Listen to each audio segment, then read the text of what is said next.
முதலில் சொர்க்கத்திற்கு அழைக்கப்படுவோர். அஸ்ஸலாமு அலைக்கும் வரஹ்மத்துல்லாஹி வபரகாத்துஹு.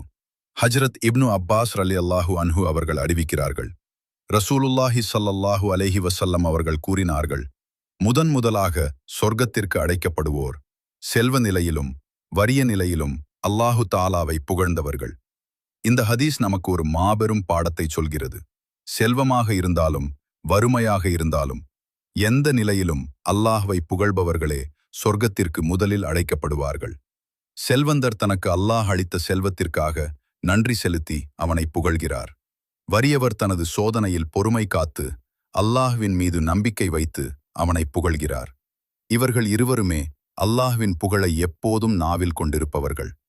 நாம் செல்வத்தில் மூழ்கியிருக்கும் போதோ அல்லது வறுமையில் வாடும் போதோ எப்போதும் அல்ஹம்துலில்லாஹ், எல்லா புகழும் அல்லாஹ்வுக்கே என்று கூறி பழக வேண்டும்.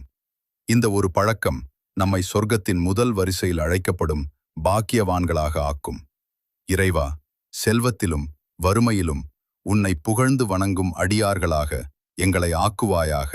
மேலும் சொர்க்கத்திற்கு முதலில் அழைக்கப்படுவோரில் ஒருவராக ஆக்குவாயாக. ஆமீன்.